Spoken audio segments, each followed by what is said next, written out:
All right, this is another how to add materials to the library catalog because I've heard added on the other one. So you start with the library catalog from ClassLink, Beaver Dam. You are going to log in the upper right-hand corner, sign in with Google, and then go to the catalog tab. And the one that I showed in the last one is if you are searching across the county, you can change it to Hanover County Public Schools and type in the book title and find it that way. Or sometimes you might be typing in the author's name. So if I typed in Eric Carle, it's going to give me a ton of catalog records, and then I can click on the one that I want and add copies to it. That is the easiest thing if it's a book that's already in the library catalog there somewhere, and generally they're going to be ones that are already in there. If not, and I'm going to go back and I have set some limiters, so I'm going to reset that. Every once in a while you have a book that doesn't show up for whatever reason that anybody else has it, and that's when you would use this add title button. I usually search by ISBN, and I use my barcode scanner to search that 13-digit number at the back. You can also, oops, wait a second, I didn't want that. You can also change it from ISBN to title, which I'm going to do now because I'm sitting at home recording this and I don't have my little barcode scanner with me. So I'm going to say that I want, I think I'm going to pick one of the books that I know has multiple copies. So I'm going to do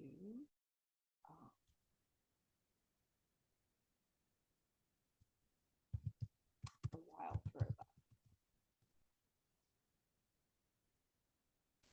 All right, so it's going to give me a ton of things. Over here on the right, I'm going to click a Show All. And then one of the things I notice is that I have The Wild Robot. I have 3 different copies of the same thing. That means that across the county, it has been added with 3 different library catalog records, which is kind of a pain because all of those should be in one catalog record with different copies at different places. So I'm going to look and see what matches mine. This has the ISBN. This one also has the LCCN. Slightly different number of pages. Should be the same publishing company. Has the same year. Generally, if you show up with a whole bunch of different catalog records, you want to go with the one that has the little house because that means it's in our county.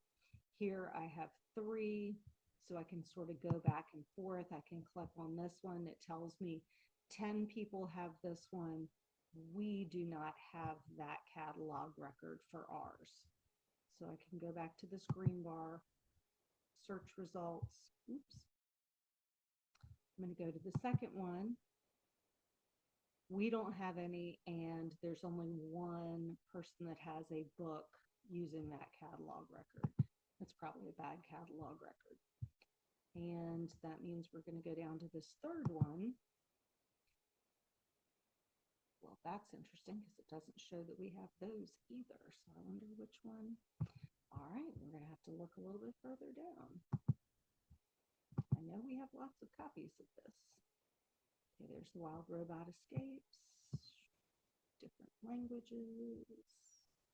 Oh, okay. And now we're out of the ones for us. That is so weird. That should not be able to happen. Okay, well, I'm going to delete it off anyway, so it's fine. I'm going to add this in. It's going to show me where there are copies in the county. So this shows me, I look at this sometimes because if all of the copies are at middle schools, then it's probably not an appropriate book for us to have at the elementary school. Okay, from here I can go ahead and add copies. I'm going to fill in the same information. I'll go ahead and use one of the numbers I used earlier. I noticed that they were all showing as FBRO, so fiction, and the first three letters of the author's last name. I like to do them all capital.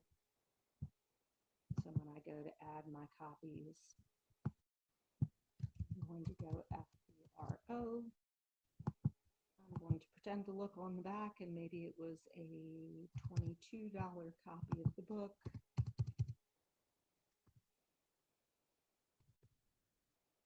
Add it in as copy number 9002.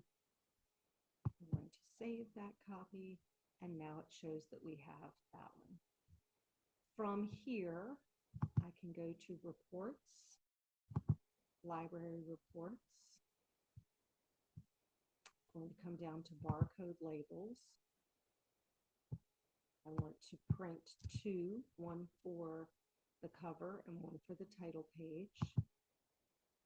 I'm not going to use a list. That's one of those resource lists. I'm going to go to a barcode list, and I could scan them if I had something to scan. And I want all of these checked. I'm going to start on whatever label is the first one on my page and run my report. When I refresh, I can double check. I can see that I have the copies of The Wild Robot. I have two of the labels, and I can print them. Now I'm going to go back to library reports. Scroll down, go to spine pocket labels. Based on the barcode list, 9002. This spine labels start a new line at every space is important to click. I'm going to unclick it just to show you why. Run my report, look at it, and I don't have the F over top of the BRO. So come back here, click on this create spine labels. I have to enter the number again. This time I'm going to click it. And then when I refresh,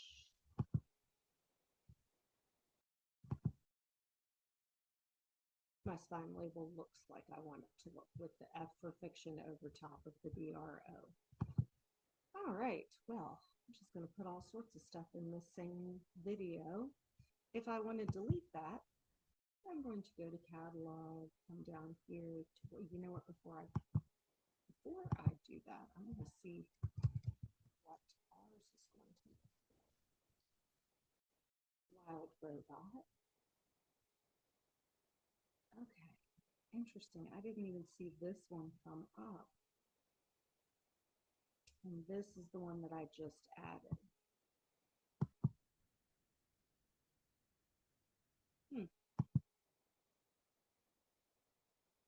I can't tell the difference really in that catalog record, but this is the one I wanted to delete. So I could either go to the update copies on the left, or I can go to this delete button right here. I have to put a reason. I'm going to say that I'm discarding it, and for this one I'm not going to track it as weeded because I'm not going to count it as actually added in either. There we go. Wow, that was very strange. Okay, you never know what's going to happen.